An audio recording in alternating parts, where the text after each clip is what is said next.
Today we will learn about some Bayesian inference. Bayesian inference is something different from classical approach like frequentist approach. While in frequentist approach we do not assume any distributional pattern of the parameter, in Bayesian inference along with the distribution assumption of data, we assume the distributional pattern of parameter as well.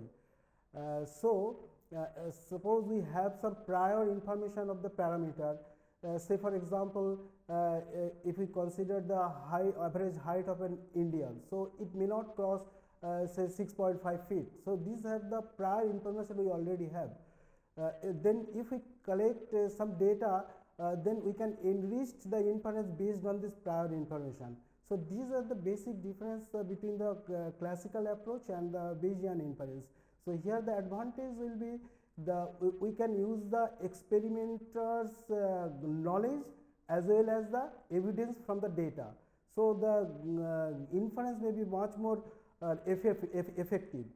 So with this concept, we will have a series of lectures how to make inference in the Bayesian paradigm.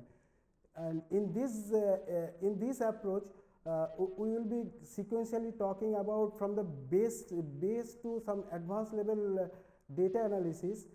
First, we will be talking about some introduction of basic Bayesian inference, basics of, and since it involves a lot of computations, so we have to depend on softwares. And there are a lot of softwares, but Winbugs is a very convenient and user-friendly software. So we learn how to make Bayesian inference in Winbugs softwares, and basically we will be focusing on all the inference based on some examples. And considering the power of R in statistical computing, we will also learn how to interface Winbug within the R. So after talking of these things with the examples, we will summarize all the things to make more efficient inference. So in this lecture, our learning objectives will be to introduce the concept of Bayesian inference. Here we will learn what Bayesian inference is. Though it involves a lot of mathematical derivation, but we will implement in the software itself. So just we will give an idea to conceptualize the whole theory behind the Bayesian inference. Thereafter, we will motivate towards implementation of Bayesian inference in the Winbug software. It is very user-friendly software, and most of the talk will be based on the examples. Rather than learning nitty-gritty of Winbugs, we will go through by using some examples. And after discussing the Winbug system, we will learn how to interface between Winbugs and R. There are some, though Winbugs is a very powerful software, but as far as outputs and are concerned, like producing plots and other things, it's lacking some limitations, and so we will try to implement interface between R and Winbugs, how both can be done simultaneously to analyze the Bayesian inference. So first we will try to introduce the concept of Bayesian inference. So what Bayesian inference is? First we have to make the fundamental differences between the observable quantities, say x, sometimes we call it data, and some unknown quantities we call the statistical parameters. And given that statistical parameters, we have to describe what distributional assumption hold there. We call it as specifying the model that describes the relation between unknown parameters and observed data. That is, for given the parameter, how this observed data behaves. Say for example, we have observed quantities x and the parameter is theta. The classical example is x given theta follows normal distribution. For example, if we take the length of a fish, so we can assume that length is a fish is a normal distribution, it is maybe log normal distribution, like this. So this called specifying the model that describes the relation between unknown parameters. So we call it a observational model, and from there we can derive a likelihood as well. And thereafter, the vital thing is specifying the prior. Unlike the frequentist approach, we here assume the distributional pattern on the prior.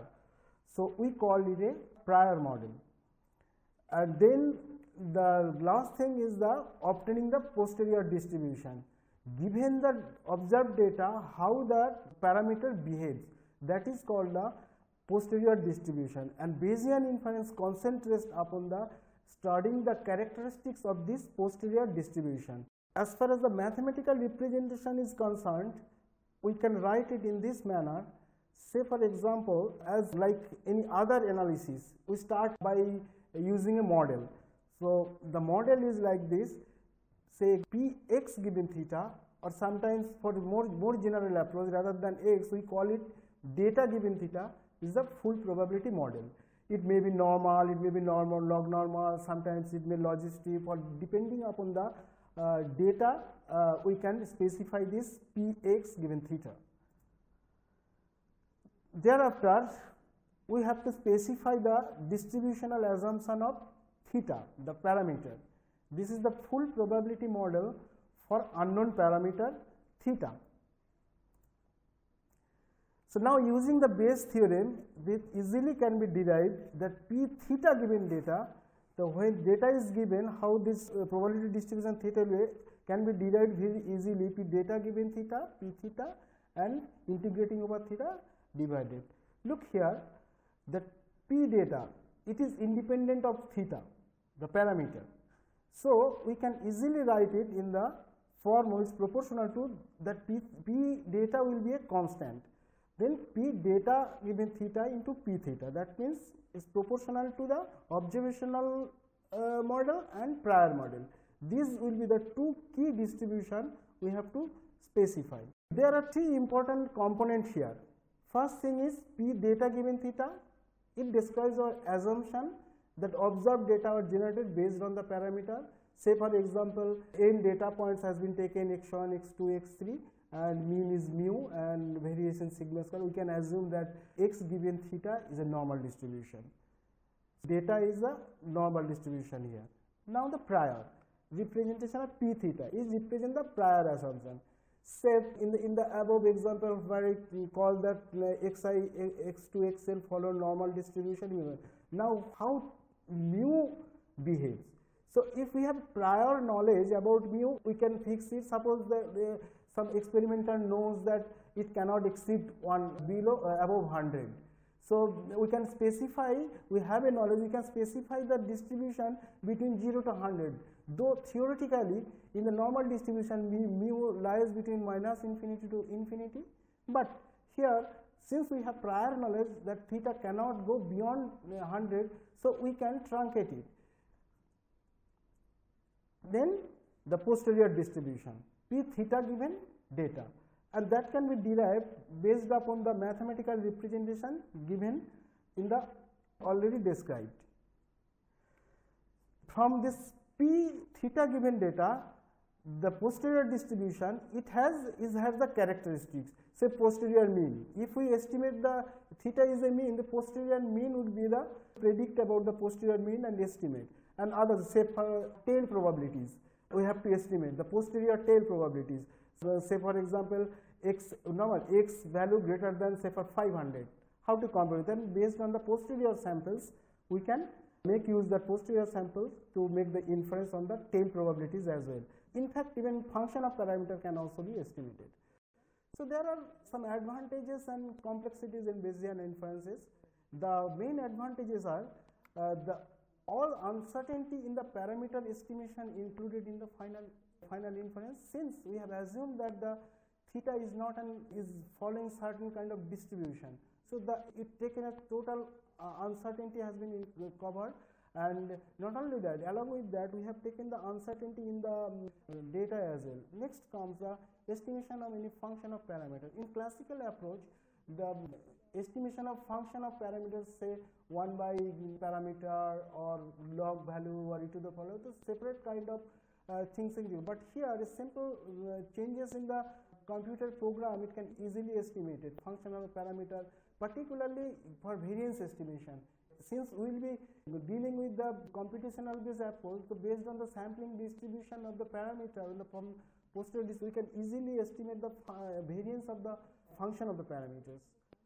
So prior information can easily be integrated in the sense that, say for example, if we consider a growth of a fish, so we know that the growth can be up to a certain limit.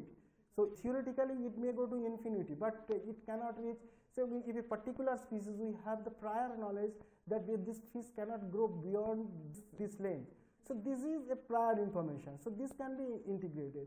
Moreover, there are a lot of historical data available before doing any further analysis. So based on the historical data, that prior information can also be included by specifying the prior model in this Bayesian inference. So these are the introduction. It does not rely on the large sample asymptotic theory as in the classical approach, because most of the cases it's a computational based approach. So only things we have to study the characteristics of the posterior distributions. Complexity is mainly the specification of priors. Though there are some options for non-objective priors, non-informative priors usually called, but anyways, to some extent, prior selection is always subjective.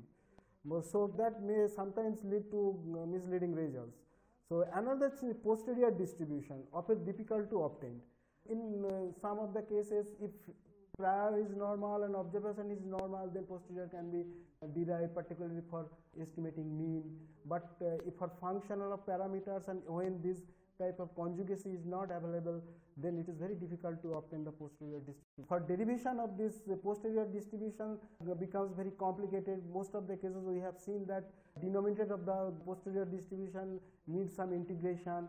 So most of the cases this integration cannot be computed. So we look for simulation-based approach. Then one solution is Winbugs.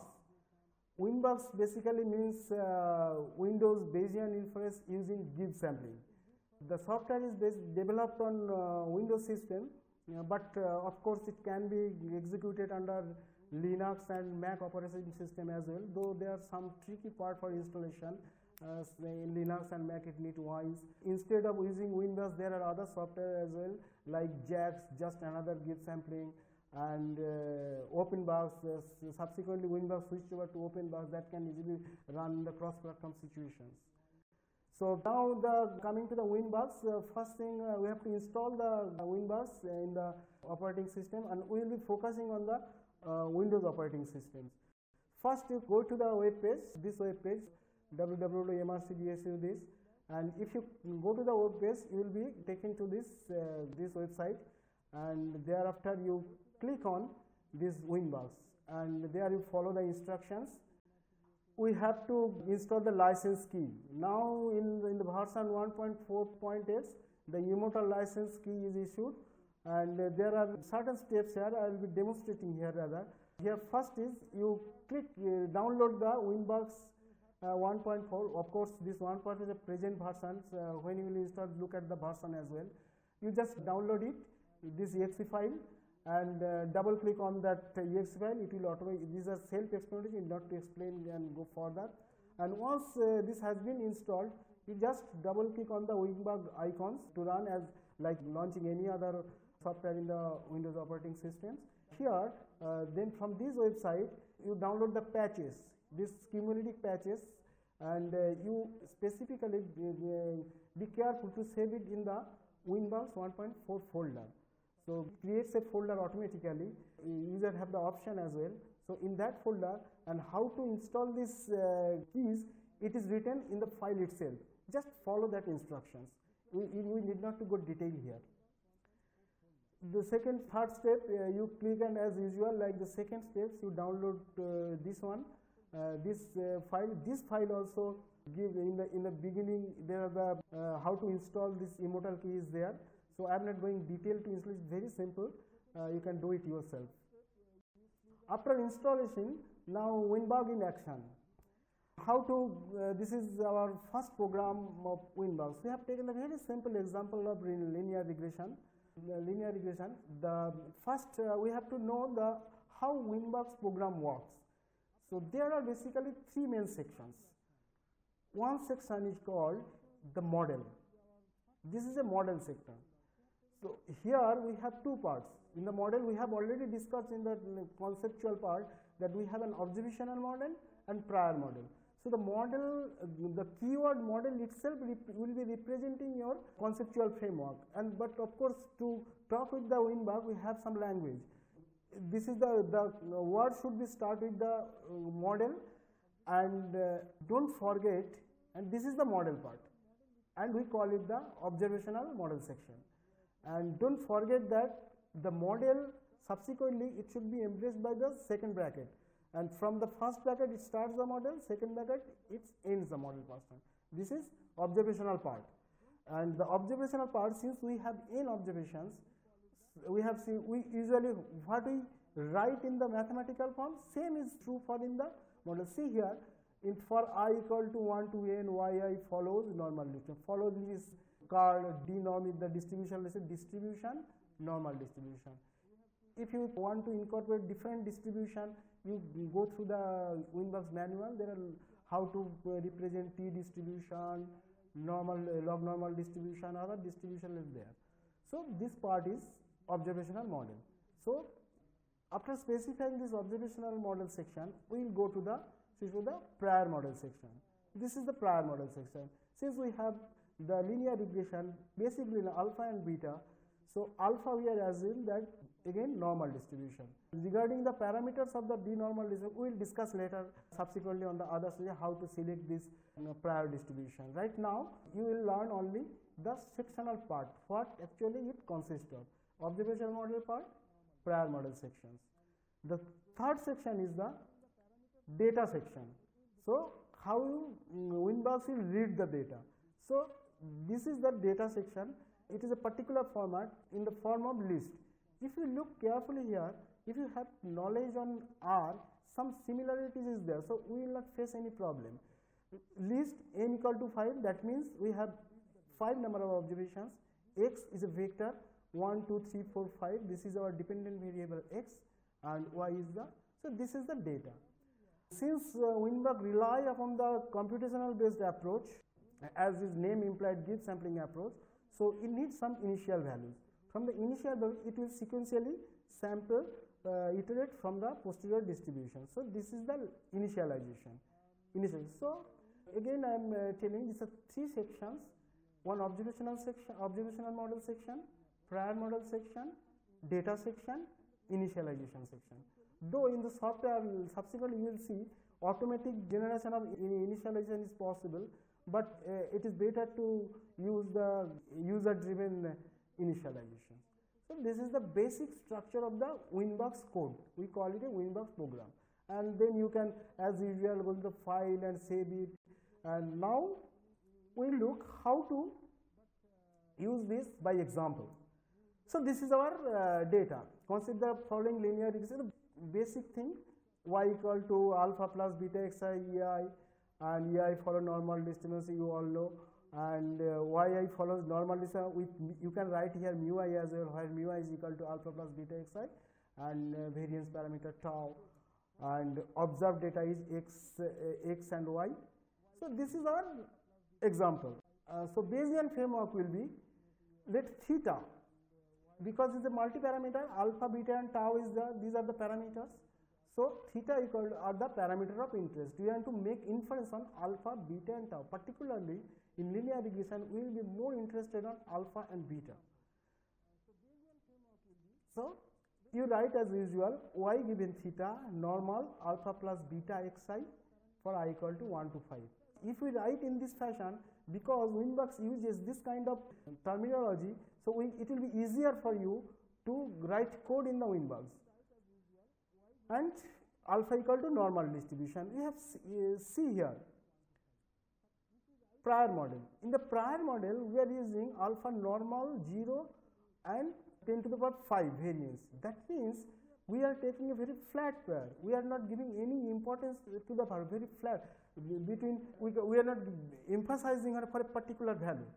since we do not have any prior knowledge here, we are using the flat priors. These are called.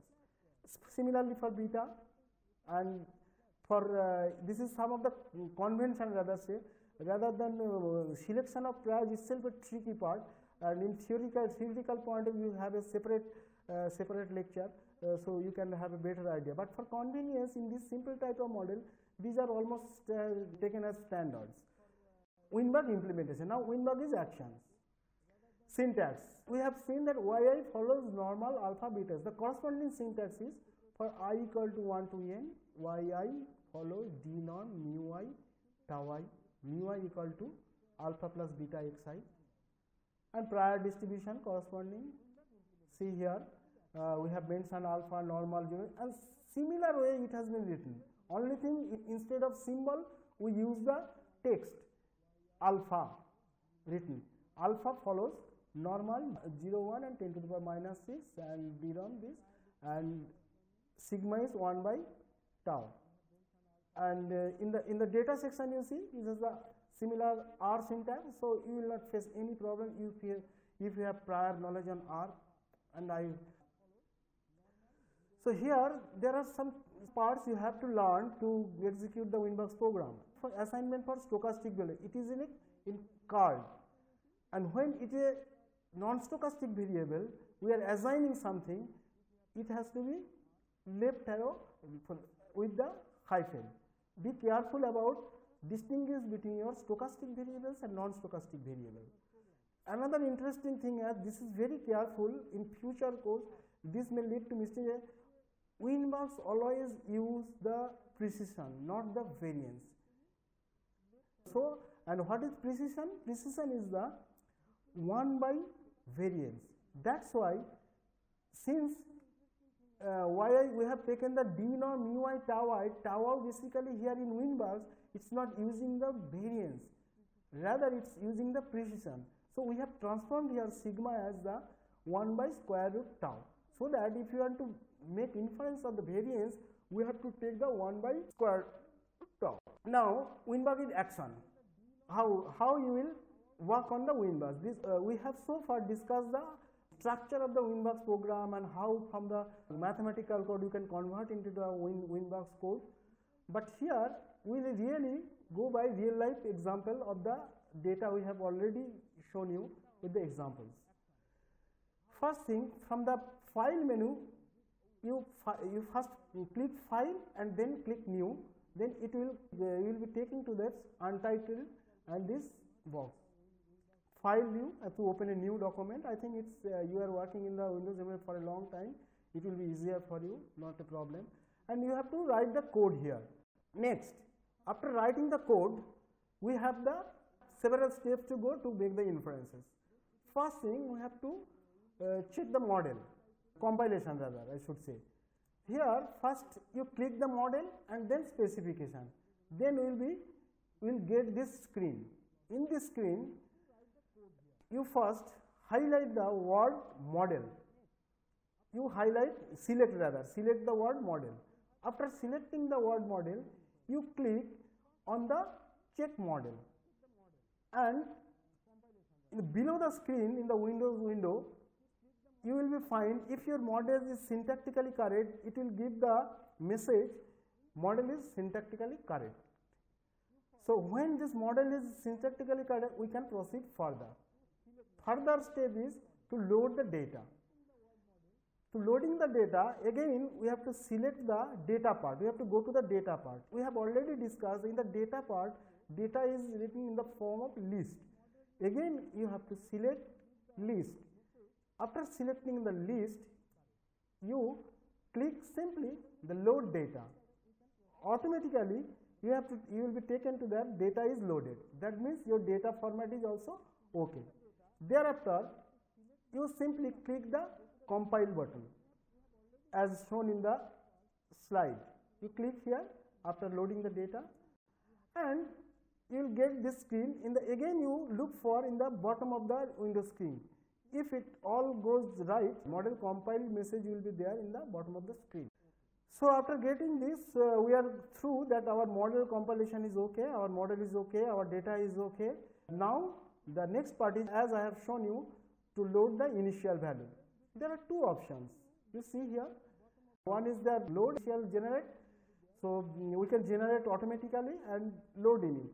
Here we have another section, initialization. Here also initialization is given in the form of list. Again you highlight the word, select the word list and simply click the load initialization. Once you, in each cases you have seen already, in each cases when you click, the button has been changed, and if it is not work properly, further step cannot be done, otherwise it will be grayed color. So systematically after one step, to proceed one step to other, you have the message, so you will not face any problem. So after clicking the load initiate, again you look at the bottom of your window screen. Here you will find that model is initialized. So till this point we have compiled, checked the model which is syntactically correct. We have loaded the data. I have shown you how you verify whether the data correctly. Then compilation, compilation 1 and initialization. So there are other things I will not discuss right now. There are other lectures, number of chains, for load units for chain, that will be discussed in subsequent lectures. So for the beginning you stay with the chain one default. Default is okay since this is a beginning. Thereafter you make inference part. Inference, first you click inference, then sample. You will be taken to this screen where the parameter here is treated as a node value. For all the parameters are stored in a row, but user have to make an intervention to make the Winbox know that which node you are interested to make inference. So we know here that we have the data, we want to make inference of alpha, beta and tau. So one by one in this text box in the software we will write alpha. If you are interested in tau, beta, whatever in your parameter space, sequentially you write here and subsequently you click set button. So once this is done, of course this one by one you have to set, not all at a time. First you write alpha, set, write beta, set, again tau set, as many parameters involved in the. Thereafter you need the updation. Since it's a simulation based approach, you need sampling from the distribution. So how many samples you want to update. So to do this, again you have to go back to the model and select the update options. So first click model, there will be subsequent, you see immediately the update. When you click update, this screen will be shown and enter the number of iteration, how many number of iteration you want. For the beginning it's better, you know, as the number of samples is large, accuracy more with this basic theory. First you start with this very large samples and update theme. These are many things are there, but this needs some expertise and subsequently we will discuss these things. For the beginning you just stay with the update part.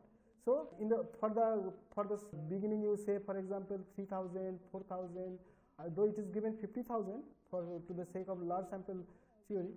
So thereafter you can update. Theme means actually for in this sampling it is updated for each simulation, but if you change it, say for example 10, every 10th observation is updated, not all the sample distribution. So but that will be discussed in detail, how changing with this theme value your sampling distribution changes. So once you have given the iteration number updates, then you simply click the update. So then Winbox will automatically update, you need not to do anything. So after certain time you will be taken to the screen and you always look at the below update button where the message comes. So here after it took, say for example 25 seconds. So after finishing the simulation you will be seeing this message. You can then think that my simulation is over. Next you have to make the inference based on this data.